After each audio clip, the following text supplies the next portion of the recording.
Hi, welcome to Free Will, Science, and Religion. My name is George Ortega. I'm here with Chandler Klebs, Trick Slattery, Mitch J, and Jamie Soden.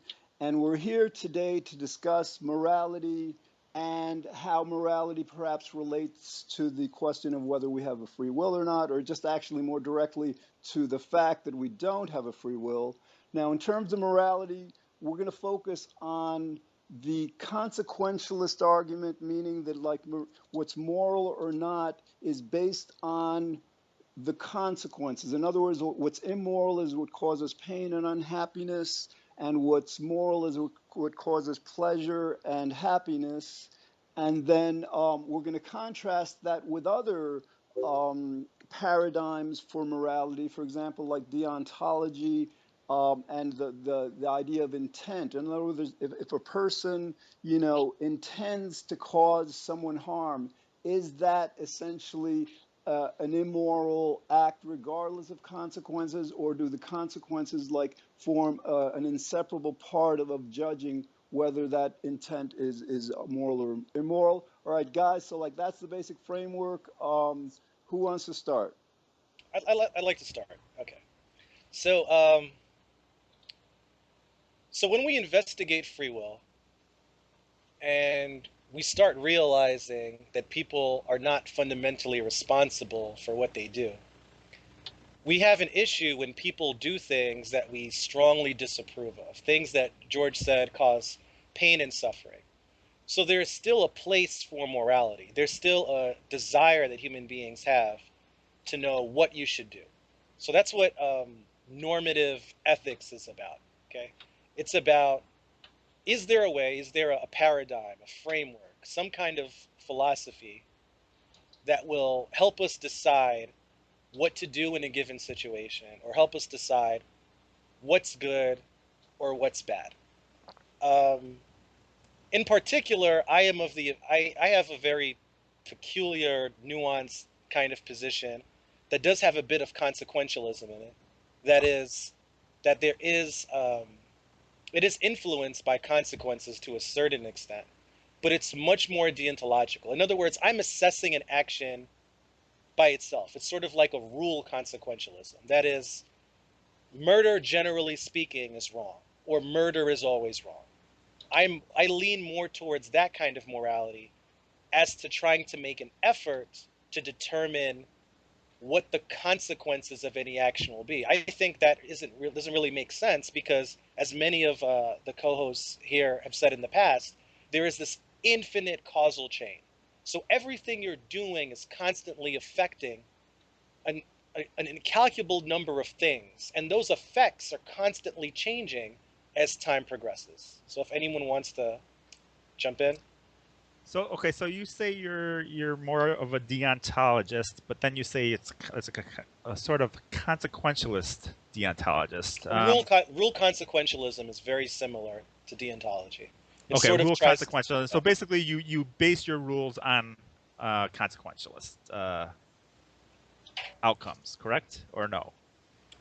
No, but it will. I don't want to take a lot of time talking about where But Well, if it's you kind of probe me important. for questions, you'll discover what it is Okay, exactly.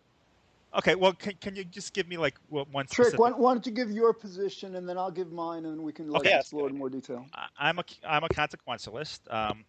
I think deontology and virtue ethics are cart before the horse ethics. In other words, I think um, they And also for the benefit of the audience that may not know some of these terms, can we define them? Like, yes, what is yes.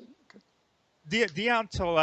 Deontological is more of a rule based ethic. Kantian ethics are considered deontological, where he has moral imperatives. So there's these set rules, and some people even consider like religious rules, like um, the Ten Commandments, for example, as a deontological rule. But that's more of a religious based type of deontology. But there are set rules that always apply. Um, for the ethic, and then there's virtue ethics, which basically look more at the character of the person. So that's like uh, I don't know. Can somebody explain virtue ethics a little better, Mitch? Yeah, exactly that. So virtue ethics is about the character of the person. It has a lot to do with intent. So if someone, generally speaking, is of a good character, then we judge those actions based on the character of the person itself. Right. So you might not, yeah. So it's not necessarily what the person does, but Yep. more whether the person was virtuous in their action. So those are the two.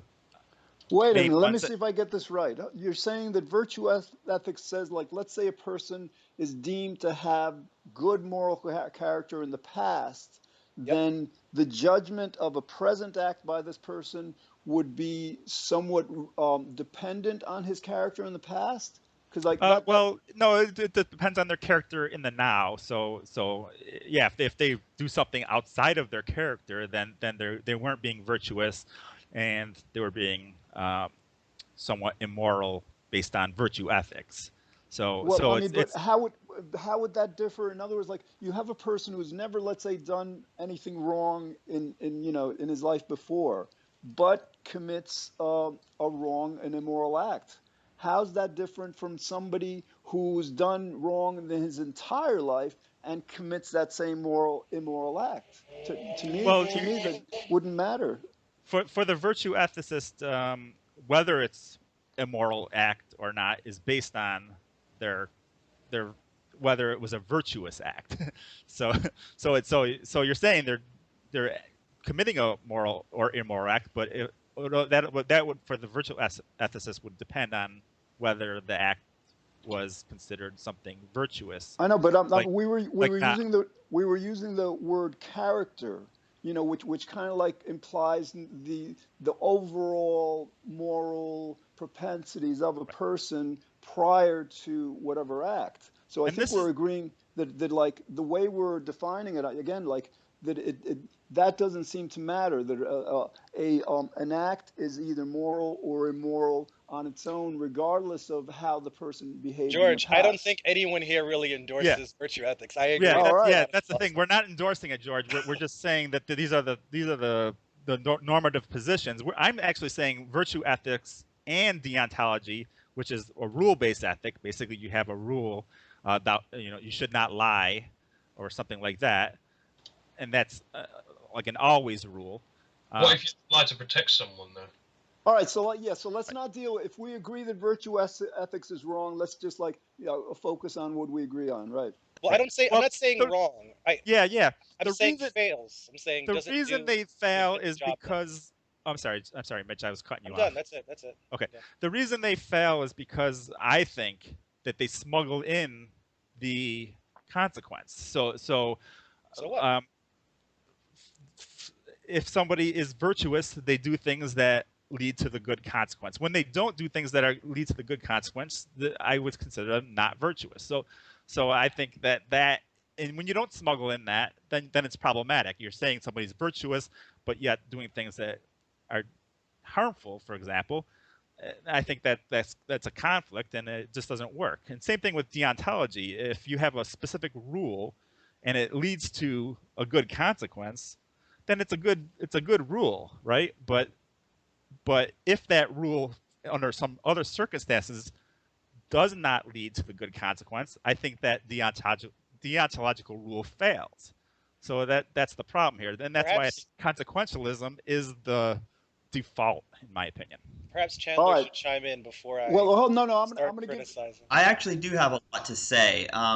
Because first Well, of all, Chandler, before you say, present your position on how we Right. should base, whether to judge an act as moral or immoral, because that's basically the question. well, generally, I tend to follow the hedonic imperative, the pleasure and pain model, that something is considered good when it causes the most pleasure, or bad when it causes more pain. So basically, I think that all moral frameworks, except for consequentialism, which I think requires the whole pleasure and pain thing, are kind of messed up, in the sense that, virtue ethics is like divine command theory, because the person saying or doing something is considered good for no reason, then it's good. And deontology, I think, has problems too because it acts as if an act can be good or bad if that act has no consequences.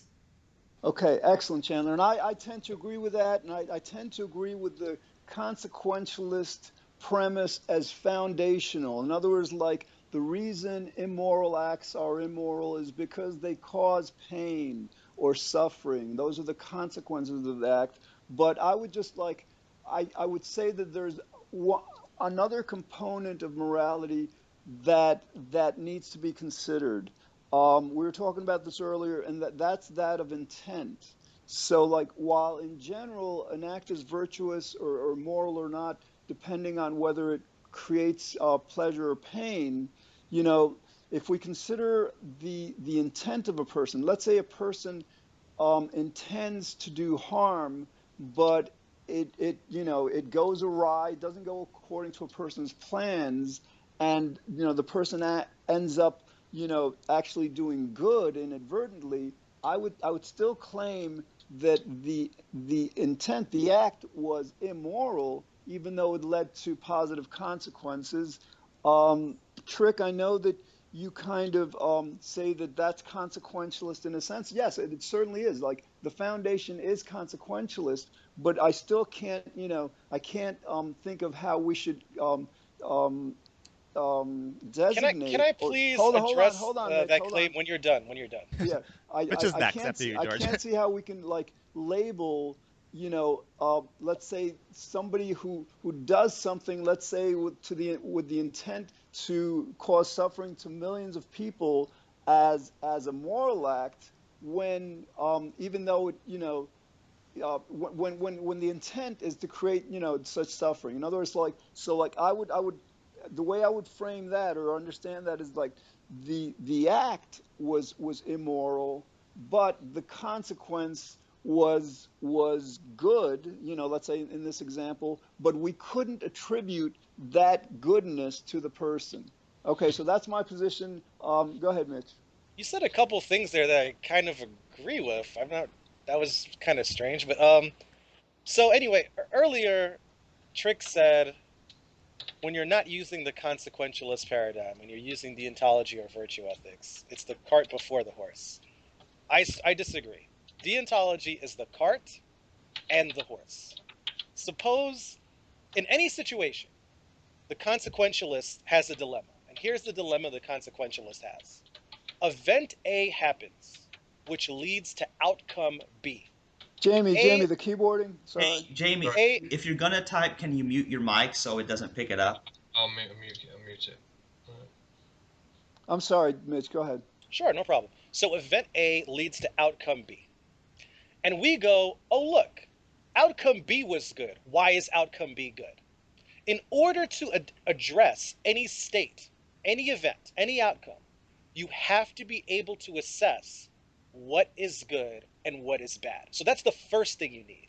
The first thing you need is a way to assess what is good and what is bad. You can say, oh, this thing happened. It looked like he did a bad thing, but it led to this consequence. This consequence is a good thing. Why is that consequence a good thing? Because Right. everyone's smiling.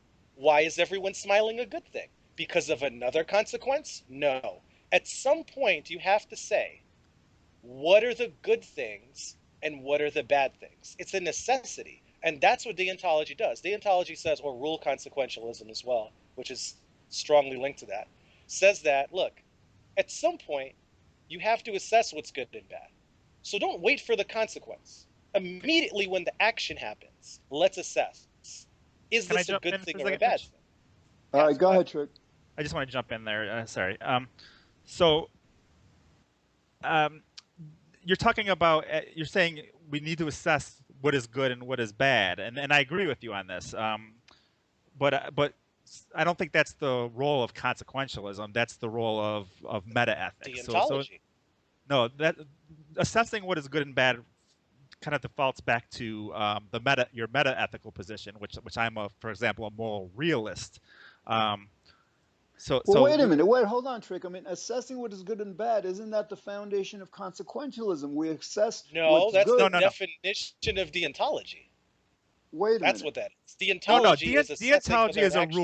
rule-based thing. Whereas assessing what actually is good and bad is this thing good or is this thing bad? That's the role of meta ethics. So that's the role Well, of axiology, which is the role of basically axiology yes. is the assessment of value basically. So we have to assess certain things are so we could say that the consequentialism and certain meta ethics are compatible with each other. So one's a normative position and the other one is a meta ethical position. Um, Agreed. Consequentialism leads to the things that are or are not good.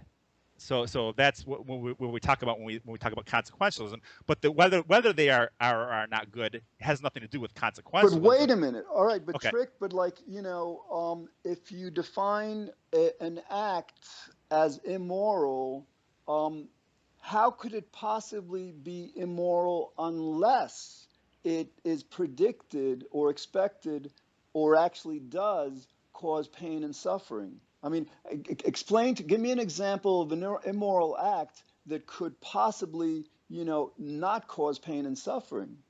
No, I agree with you. That's why I'm a All right, both a but I'm sorry, go ahead. yeah, no, but could like so like are we in agreement that that pain and suffering are the basis for concluding that an act is an immoral? And I think I want to hold on to that intent thing also, just the intent to cause pain and harm, and that pleasure and happiness are the reason we call moral acts moral. Are we all in agreement on that? I am based on my meta-ethical position. Okay, So Mitch, No, I'm I am sorry, not. you're not. No. I see And so, morality as a dogma. In other all words, right, look, wait, I Mitch, man, wait, go let me ahead, please, challenge you. please. Let me Yeah. challenge you. So, like, give me an example of an immoral act that would not or may not cause pain and suffering or No, unhappiness. well, see that's not the issue because he you're said that begging the morality question. was a dogma. So Yeah. I think we have to go a little further down No, the I rabbit realize, hole but here. a Well, dogma is something that is unquestionable. But like, then the question becomes, why is it unquestionable? I yeah, mean, yeah. Now we're getting there. So this is the thing, right? My view of morality. So okay, some people. Okay. but you should be able to come up with an example because if there's a whole, No. Well, no. Well, see, If you're a I just. deontologist, that is. Well, here's the thing. Okay. Here's the problem. Here's the issue. Here, my particular stance on morality is this: we create morality. Morality isn't something that is discovered. This is why there are different frameworks. That's evidence of the fact that people think about morality in different way. What human beings are trying to do is they're trying to accurately describe this sense they have about right and wrong and what you should do and what you shouldn't do. And different people, different groups of people come up with different frameworks for what's right or wrong. I don't think there is a perfect answer or Okay. something. Now, if I So had to pick one, I certainly like the idea of axiomatically, starting out with this idea that I want to move away from pain and suffering. I want to reduce pain and suffering. I like that, but okay. there's no satisfying reason as to why we but should be. Mitch, that's all right. Let me challenge you again. You're saying there's no reason why we should. That I'm asking you for an alternative to that. So in other words, if There's all it's kinds of not, alternatives. Sure, I can give you a whole bunch. go ahead. You could Yes, give me one. you could say we One, do we could one. say we do everything based on survival. You could All say we right. So like, you so no, then, but no, no. give me But before you go any further, survival. Why is survival a desirable outcome? And I think anytime we think of whether you said survival or anything else, if we keep on analyzing and exploring that, it would always come back to whether it's no. Here's where I disagree. I'm saying you could just say it's just because of survival. Like you could start a moral framework based on the idea of we want to survive. yes, No but other reason. survival is something that in our mind creates pleasure and happiness. Yeah, well, Where I disagree with you. What I'm saying. I know where you're going. I'm saying you could have a moral framework based on the idea of survival, but not Okay. happiness. all Mitch, I right, got to ask you. let's Just trick on come in. survival. Yeah. I just got to jump in here because we're in a different realm here. Before we were Yeah, we talking did move about away. We did we move were away. talking about normative ethics. Now we're talking about meta ethics. So I need to ask Mitch. Mitch, are you a moral realist or a moral relativist Well, or a and moral Trick, wait nihilist? a minute. No, no, no, no. Okay. If you're going to use that, present, Okay. in grammatical form what Got you it. mean. Understood. Understood. Okay. So, do you think that I'm thinking you don't think morality is something discoverable. So it's you're not a what it's called a moral realist, meaning you don't think morality is something really in the world. Um, So I'm then there's obviously not a moral realist. relativism, which I'm thinking what you seem to be leaning to, which is basically you're saying that morality is relative to for example, societies or opinions or individuals and so forth. And then there's moral nihilism. Basically, you're saying there's no such thing as moral value altogether. Which one of those categories would you place yourself in? I'm definitely, I guess, moral realism is definitely, clearly, that's not where I am. But I don't think there is a clear-cut category here because what I am saying, and I'm not the first to say this. Nietzsche has said it, many other philosophers who have talked about morality have said this before me. I'm saying morality is a dogma because listen, okay, my views on morality are consistent with my views about free will. Just to center the issue again, right? I think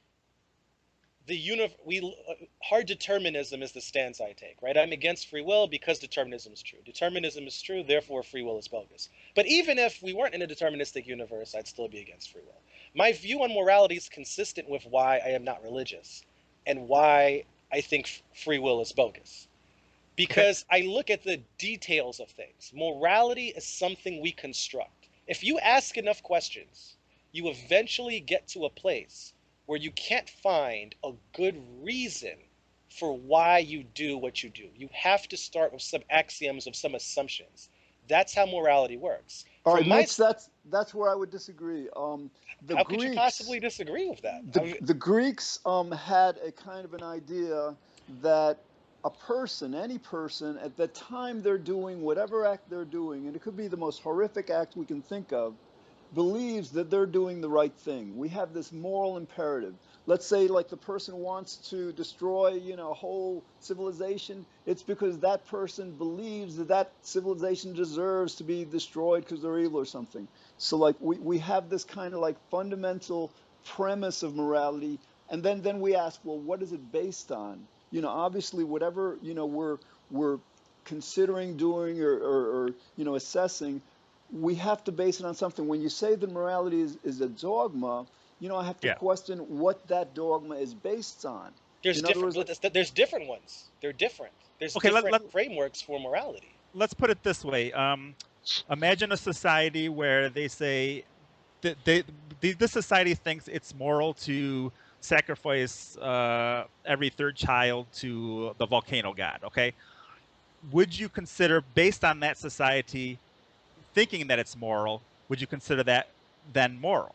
That would be like more what I'm talking about when I say moral relativism. Or would you say that morality doesn't really exist at all, and that's just their criteria that they're using, but it's not something that really exists, and that would be moral nihilism. that's a So great point. which one of these two would you fall under? Trick, Well, that's excellent. clearly more towards moral nihilism. But here's what I'm saying. Look, the, pain and suffering are very real. That's where we all agree. Where we all agree is this: pain and suffering are very real. And from like science is based on empiricism, right? It's we experience things, we see things, we observe, and we learn. We know pain and suffering. That's the worst thing there is. So it's very logical and very natural to develop moral systems that move away from pain and suffering because it's the worst thing we know. Well, However, there is no obligation to be moral. There is no obligation for any particular framework. There just isn't. We just What, decide this is horrible, so we don't do it. Mitch? What do you mean That's by it. obligation?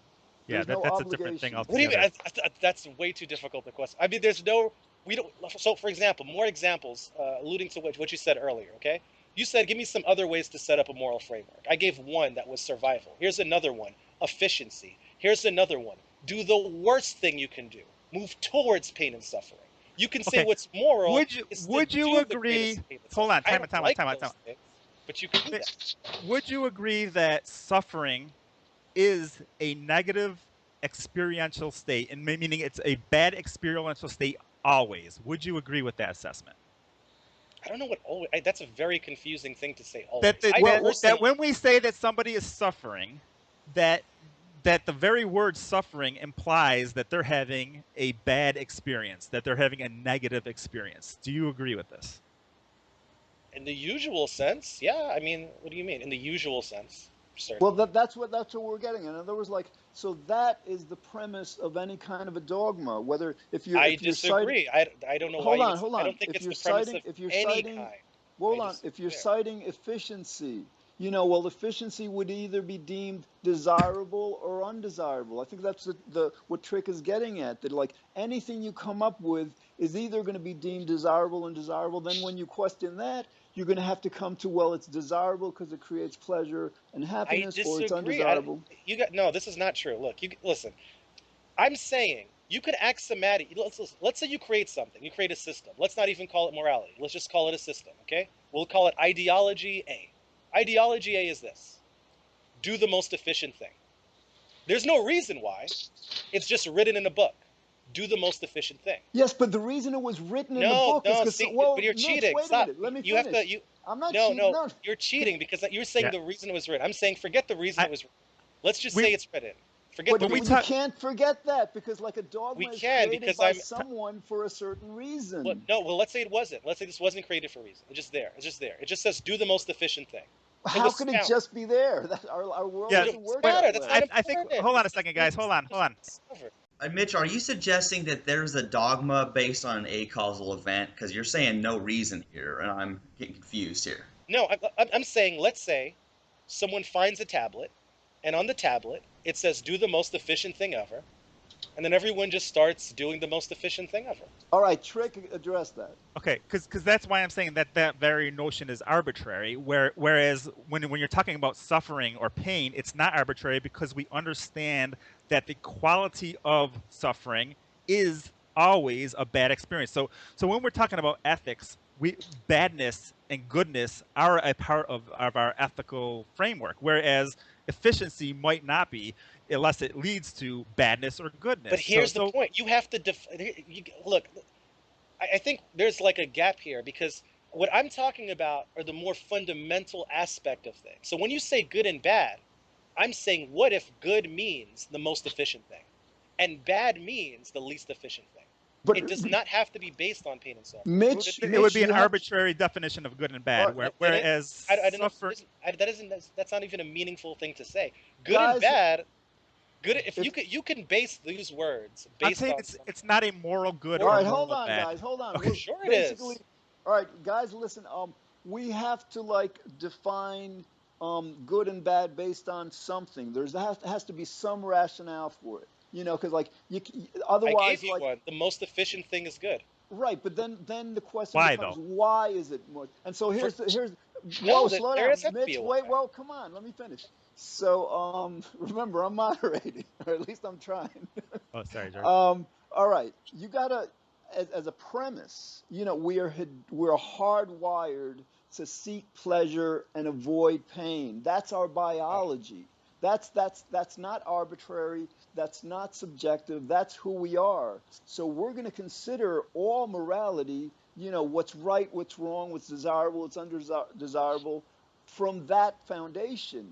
So that is the premise. If we're looking for a foundation for morality, that is it. We're hardwired to seek pleasure and avoid pain. But even if it wasn't about seeking, George, I would say that pain itself intrinsically, within the whole idea about pain or suffering, is badness. So I agree. So regardless of whether what we're looking to do, we can say that it's discoverable that these configurations of matter and energy that produce suffering are producing bad experiences. These ones are producing good experiences, the ones that are producing pleasure. So we can assess that these are intrinsic within the matter and energy, and we can say we can understand the actions that lead to or away from these intrinsic values. I agree. So Mitch, you're saying that listen, let me agree for a second. I agree with you guys when you say the any framework of morality that has any kind of merit to it, it's probably going to be one that relates to this pain and suffering thing, because it's that we know from experience that's the way to go. That seems like what we want from morality. If we want something from morality, it's this reduction of pain, reduction of suffering. I agree. I'm saying that's the kind of stuff we should use. But you guys are really ignoring the most fundamental aspect of morality. Morality is about you make an action and you want to make meaning to a word. What does it mean to say proper or improper, right or wrong? That's what morality is about. What is But right? What is but wrong? how are we There is ignoring no that? We're hold on. saying There is no obligation whatsoever for that concept to be based on pain and suffering. Although I agree, that's the best thing to do. But there are other things you can But do. you're missing the point that in morality, it's not just those words, but it's words such as goodness and badness as Well, well. yeah, And no, but we you're can missing understand. the fundamental. Like, yes, but morality is about creating the definition of goodness and No, badness. no, no, That's no, what no, no, no, morality no. is. I'm saying the goodness and the badness are intrinsic within those experiential states. So when a cat is stuck under a tree falls on a cat, and it's experiencing the pain and the horrors No, of no. being under that tree, it's experiencing intrinsically that negative. It couldn't have been otherwise. That negative experience is there. It's part of the matter and energy that is playing out, and that's discoverable by us. Again, there's a gap here. Like I'm saying, look, that what you're talking about again is pain. Okay, I'm saying, but it doesn't have to be based on pain. It could be based on it. all Morality is right, just look. Let's Mitch, set up right Mitch, versus I got to wrong. challenge you. I got to challenge you. Let's say we lived in a world where there was absolutely no pain and no suffering. Okay, could we in that world designate anything as immoral or wrong or bad? Yes, absolutely, of This is course. where Well, we give an disagree. example. Yeah. Give an example. I gave tons of examples. Efficiency. You could. Give one. All right, like, but you have to. Let's say we address efficiency, right? But like so, you're obviously giving a value to efficiencies. Right. Why is efficiency good? And I'm not saying obviously, why. You don't have to say why is not a good question because look, why? no. It Why the is a good problem? question. Here's the problem with why. Here's the problem with whys. Okay, But you can ask why a certain number of times, and someone can try to provide an answer. Okay, but eventually you're going to run out of whys. Whys always lead. Why the question why is related to human I curiosity, realize human that, Mitch. But we satisfaction. haven't reached that Eventually, point yet. you're We going When to it haven't. come comes to a We when place it where you comes haven't to just say, reached. suffering, Mitch, we haven't reached the point where we're asking why the again, we're not universe disagreeing. We're exists. not really disagreeing. So, I, like, I agree that pain and suffering is horrible. And if we're going to make a moral framework, let's try to move away from pain and but suffering. we can right. understand why on that. We can understand because of what suffering is. We can understand that suffering is always a bad There, okay, experience. That's the definition of suffering. let me destroy your why. Here we go. Let's destroy Okay. the why. Here's what we're going to do. I, as a human being, I personally have experienced pain. I hate Yes. pain. I haven't Yes. experienced immense pain, but I've had moments. There have been times in my life where it was just horrible. I've had a really bad rash in the wintertime and I had to walk a couple blocks. I had an earache. I've jammed my fingers and toes. I destroyed my ACL on a basketball court. I've been really hot. I've had been attacked by like small ants and things. I've had moments where I was like, I know what pain is. I don't want it. Correct. There are practical reasons why I might not want you to feel pain. For example, I reject solipsism. I recognize you exist, and I'm an empathetic person, and I recognize that human flourishing is important. So I don't want you to feel pain. But there's no reason why I shouldn't let you feel pain, because you feeling pain might not cause me pain. Yeah. So I'm like, But so why do I care about you're what missing pain the you point. feel? Whether No, I'm not someone missing the point. That is the point. The Hold on, point is hold on, that. no, no, Mitch. no. The Whether point someone is there is no obligation for yeah, me yeah. to Whether care someone about the ought pain you act feel. ethical doesn't mean that we can't describe the ethic. See, that this is Right, where you're too Now we're in confusing the two. deontology now. Yes, we're back right, No, right. to no. So, assessing Whether right and one wrong based listen on to the me, action. whether one ought act ethical does not mean that we can't have a description of what is ethical. So Agreed.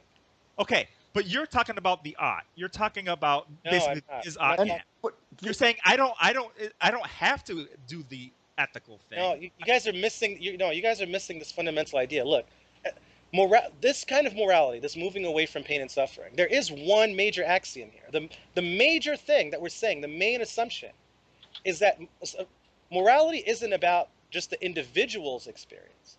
It's about others, and there's no obligation to care about others. We all right, Mitch, obligation is while there not be a quote unquote obligation, there is a pragmatic wisdom in Yeah, caring about others. pragmatic. Exactly. You no, can no, say no, Sure. pragmatically. but That, the I agree. obligation Only is pragmatic. irrelevant to the description of the ethic. This is the yeah, point that Mitch I is want to get agreeing to. with that. I think Mitch is agreeing with that, Trick. Okay, So like, but again, like, fine, we're not obligated to, so it's a No, you wise guys thing. gave me a why. I'm saying why. Why is it that it's bad for the other person to feel bad? He's I saying understand. I he's Fine, understand why it's I'll bad tell you for me. why. I know why it's bad Mitch, for me to feel bad. Why is it bad for the other person to feel I'll bad? tell you how why do you it's bad understand for the what other badness person is? to be. So who The cares? reason, So why should I care? guys, the reason it's bad for the other person to feel bad is we know from experience when other people feel bad, it gets them into a kind of frame of mind that they want to do bad. In other words, like they may blame us for the bad that they're experiencing and all. In other But words, you like, see, but now you've drifted off into a pragmatic reason. So that's Yeah. my point. My point sure, is well, it's all there is, pragmatic. but that's my No, we point. don't No, even it's need not to all go there. pragmatic. We could just My say point that is there we is understand that these configurations are negative or bad experiences, and that is why if we want to be ethical, we should move away from those experiences. why. If No, that because no, Why? badness is part of what ethics is about. The No, no, see, badness, no. yes, You guys were missing yes. the. No, I'm not disagreeing with that. I'm disagreeing. You guys keep missing. You're missing the fundamental thing that I'm saying. I'm saying, look, we say certain experiences. Let's say I have felt a certain experience, this pain Yes, thing. I don't like it. yes, You're a different person. correct. I have no reason, other than pragmatic reasons, to be concerned with your The, experience. the concern is irrelevant to the. no. Trick, can you agree with him on that? trick. Yes. As a matter of fact, All I right. can say that a Brother. And sociopath would have Why no should it reason to be no concerned you about guys are ethics. missing the fun no you guys are right, missing so we agree with you, why Mitch. All is right, his experience, his pain and suffering, part of Trick. morality? Well, come Why on, is it let's morality? clarify this. Because Yeah, it's why is it descriptive. Trick. morality just No, my experience? Mitch, Why slow does down. it Stop, Mitch. All right. So basically, if I understand Trick correctly, he's agreeing with you that there's no quote unquote obligation, and I'm agreeing with you that it's all pragmatic. So what is it that we're in disagreement of here? That's a good There's point. I no don't really know. there's no obligation there's no obligation for anybody to act ethically.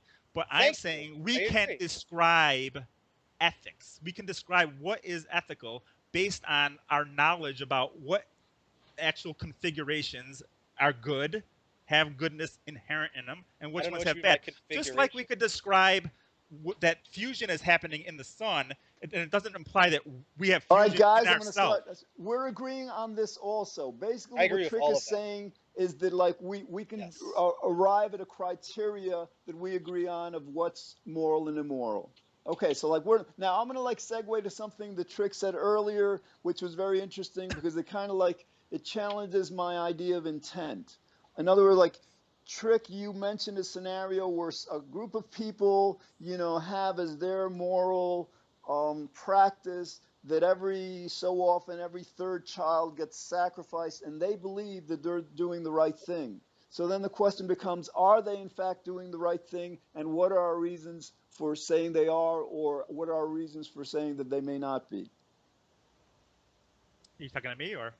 Yeah, you might want to address that. Okay. So like, cause I was saying that like, the intent matters. And I was so like, all right, according to my understanding, it's not just consequences. Intent matters also, but it's not just intent. Consequences matters also. So Right. this is an example. So I mean, can we agree that like that it can't just be consequentialist? Intention has to be part of the equation also. Trick, address that. I'm saying that the reason intention is due to the consequence. I agree. I agree. So Okay. I mean always like there's if we could know that somebody that has the worst intentions will always fail in their intentions and do the good thing, then we should let that person do what they intend to do. Even though No, I they're know, even though they but have the most horrific intentions, right. it doesn't matter because it really truly is the consequence that matters. But trick, that's also a pragmatic consideration. In other words, like, yes, we'll let the person do that to get the better outcome, but I think we also judge what the person did as I'm immoral. Yeah, and this is where I'm thinking, since there's no free will, we can't really make judgments on people. All right, let's go to Morality, that. Let's go to that. Absolutely. So, like, we don't have a free will, and this whole idea of judging ourselves, other people, from that standpoint doesn't make sense. Go ahead, Trick. yeah. So that's what I'm saying. I'm saying we shouldn't really judge without the free will paradigm. Morality, in the sense of using something to blame something or someone or to put judgment on them, doesn't make a whole lot of sense anymore. All right. And that's why consequentialism kind of falls in line with the lack of free will. Okay, Chandler, I want to hear from you, and then Mitch on, like, basically, do you agree that it's incorrect to blame others and ourselves or credit ourselves for anything? And if then, like, you might want to address also, if we're not blaming or crediting ourselves for anything, who or what do we, or do we dispense with that altogether? Chandler, then Mitch. Right. Well, first, I agree that it's insane to credit or blame any human being or anything for anything because of the fact that free will is an incoherent idea. And so I can't really morally judge the person or their intent. And so I'm very much a consequentialist in the sense that the reason that we would even consider. No, no, go. We're beyond this consequential. Like, something is either moral or immoral, regardless. Like, so you're saying we don't blame the person because they don't have a free will.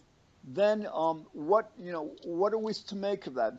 Is there anything else to blame, or do we blame anything? If we're not moral or immoral, is what makes us do what we do moral or immoral, and can we identify that? I don't think we can attribute morality or immorality to anything. Okay. All right, Mitch, what's your take? Jamie, the typing. Yeah, sorry, I'm just trying to respond to someone because someone keeps on sending messages. That's why. Oh, can you mute your mic though?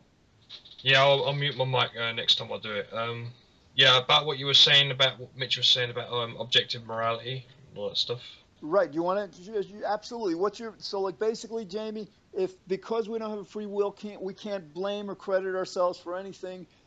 What do we dispense with morality then? That, like, basically there is no such thing as morality because there's nothing to attribute it to. I would say that we still need ethics because it's for the good of it's for the good of society, isn't it? Because if we take away our laws, right? If we remove laws against murder, robbery, such and such and such, right? People just do what the heck they want, and there'll be complete anarchy. All right, Jamie, we're in agreement on that, but the question becomes, again, we are not responsible because we don't have a free will for any moral or immoral act we do. Is there reason? That may be difficult. I do agree with you. Who or what, Jamie? Who or what do we attribute these moral acts to?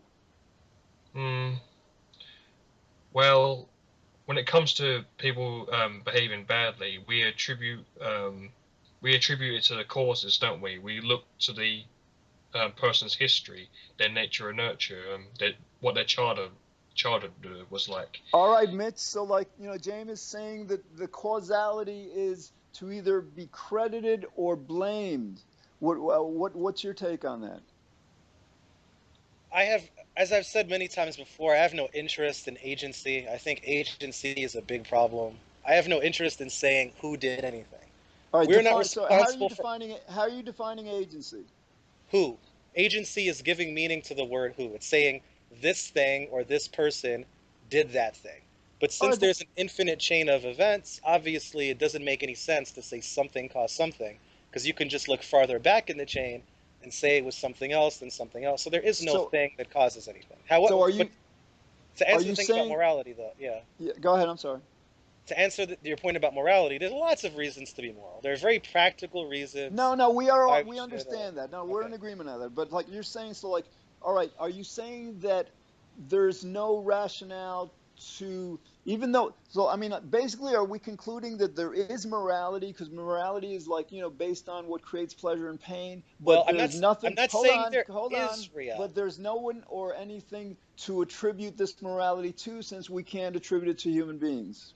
No, I'm saying not only is there nothing to attribute to any, you can't really, not only can we never rationally talk about the cause of something, we can only practically talk about the cause of something to make it useful for human conversation, right? It's very useful to say, I dropped the pen, or I hit domino A and that led to domino B falling. That's just for human conversation. That's the purpose of agency. Now, in terms of morality, I don't see morality as something that actually exists. I see morality as something that we create. And you can have morality based on this idea of moving away from pain and suffering, or just have morality based on practical reasons, or have morality based on any number of reasons. But yeah, I think All right. morality is a good thing, especially the one away from pain and suffering. All I right, think so it's like a good idea. Mitch is saying that morality doesn't really exist. It's something we're creating. What are your thoughts on that? I have the opposite view. I think morality is something that we can actually discover and describe. We can describe what actions are moral actions. Um, so yeah, I don't take All that right, so then position. if that's the case, then how would you answer the question if we don't have a free will, are we rational in attributing this morality to anything outside of ourselves? No, I don't attribute morality towards a person. I don't think a person is blameworthy. I think morality is that's why I'm a consequentialist. No, I Or understand that, but what I'm okay, saying, like, we're agreeing that basically, because we don't have a free will, you can't ascribe either immorality or morality to human beings. But then, to what do we ascribe this morality? uh, morality is more of a process. It's more of an of us understanding what events lead to certain outcomes, and it's that process, it's that mental process that causes. So I'm currently in the midst of writing a book called Causal Ethics. So I think ethics are causally driven. They're causally driven to lead to for things that think about ethics to um, lead to certain actions, But basically why? that But are the like, most ethical. if causality, Chandler said that causality is what's driving our ethics. So like, if we do something more immoral, let's say, and we're not going to blame ourselves because we don't have free will, what is the error or the We unwiseness of attributing this we can understand. immorality to causality? Well, we can understand that the person that acts unethically or immorally was causally driven to do so, and we can also try to understand what variables we can place into to fix these type of to create solutions, basically that fix these type of problems in the future.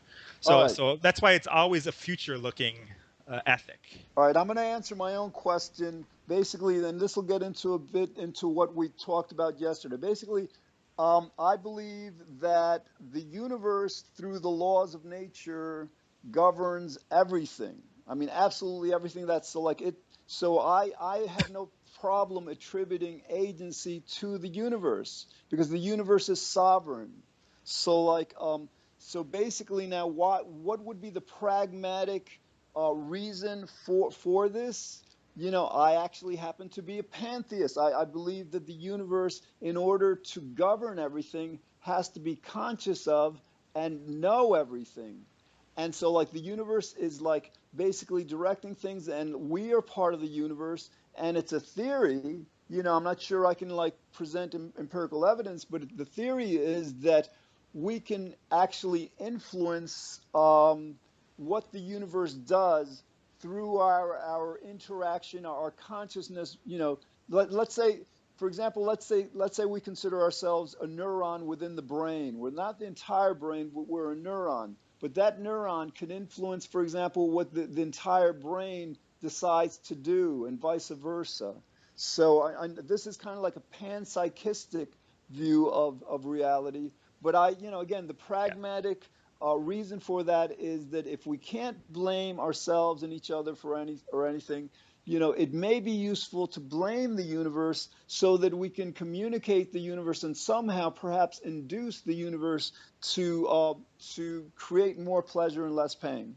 I think we can induce such without the need of invoking panpsychism. So I don't see a reason why we would think the universe, except for the creatures that are on our planet, or maybe perhaps on a certain other planets, possibly, are conscious. I don't see the reason for any logical reason for us to think that there's any consciousness besides that. So it's basically all the consciousness in my position applies to us alone, and we are the ones that have to try to, and this will causally happen, try to figure out the best courses of action for Okay, ethics. Mitch, what's your take?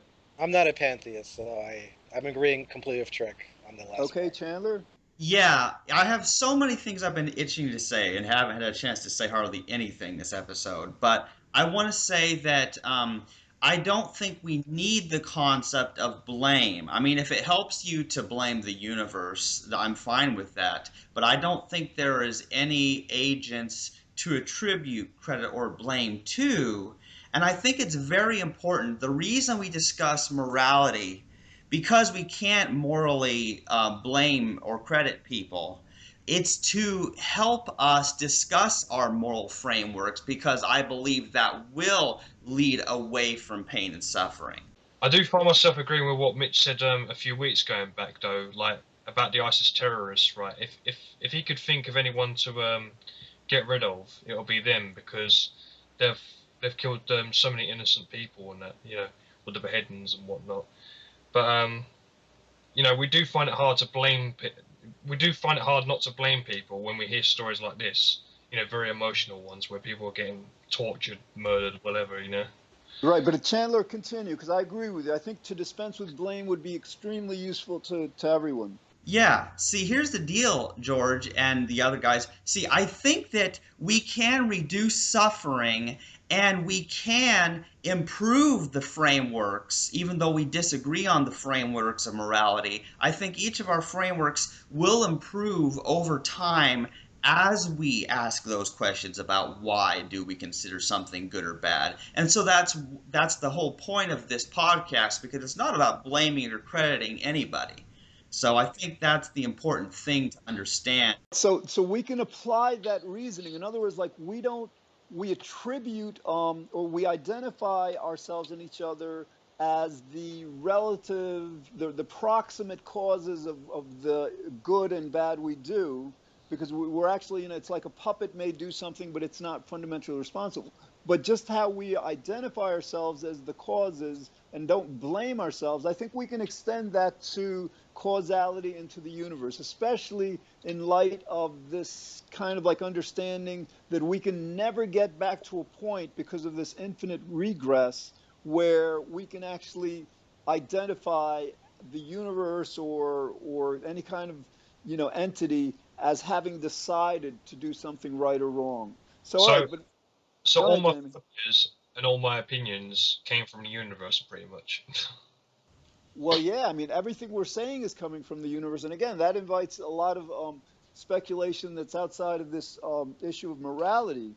But hmm all right, so we basically, guys, do we agree that so like blame is not a rational or constructive construct, whether it relates to people or the universe? Trick? Yeah, yeah. If even if your panpsychism was um, an actuality, we'll say, even if that was the case, I would say that it wouldn't make sense to blame the universe for something that it couldn't do otherwise. So Excellent. Mitch?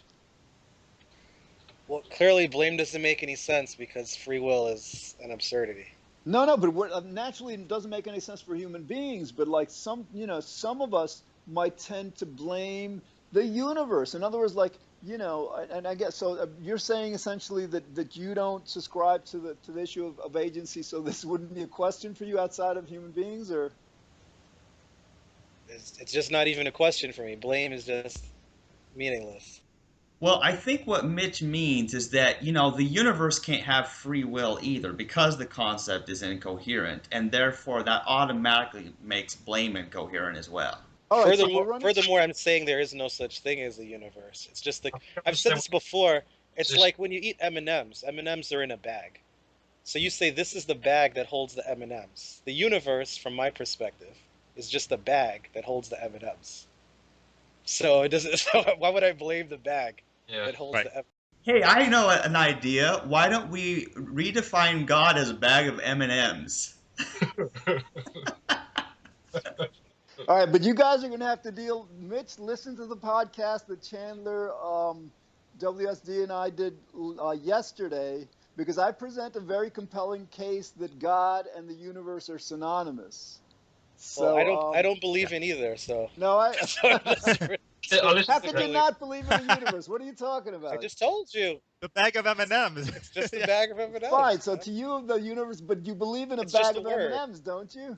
Well, it's just a word. That's what I'm saying. It's the All right. So convention. let's try to summarize. So we agree that consequentialism, or pain and pleasure, are the fundamentals by which we, kind of like define what is right and wrong morality, but it's not a complete definition, because we also have to, in a certain sense, take account intent in terms of like assigning morality or immorality to a certain act.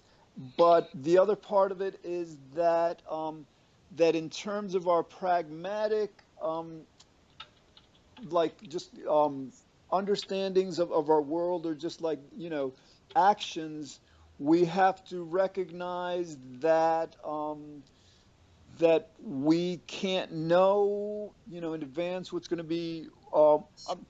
I think that what we were talking about before, we did reach agreement on the 2 points. I can't. I'm not sure. I wasn't able to explain the second point completely. So Yeah, I think we kind of all kind of diverge a little bit on our ethical system, especially me and Mitch a little bit. But I think so where we can agree certainly is that we're trying to avoid pain and suffering, and no matter which moral framework we use, I think we all have the same sort of goal in mind.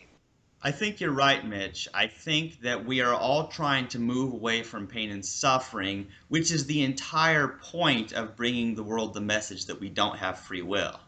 I do understand Mitch's point, though. I mean, without free will, I mean, where's objective morality? Blame doesn't make sense anymore, does it? No, it doesn't. I think there's a difference between morality and moral responsibility, and people get those two confused. yes, that should be actually another podcast at some point, because moral right, responsibility is a different I thing totally altogether. agree. and Mitch, that addresses your point. You're right. Fundamentally, we are not obligated, in any basic sense, to be moral. But Yep.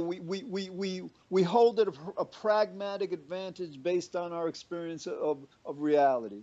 Yep. Does that? Yeah, that makes sense. 300%. Okay. So Chandler, how are we on time on this? Well, we are at almost 59 minutes, so perhaps there needs to be some kind of closing remarks.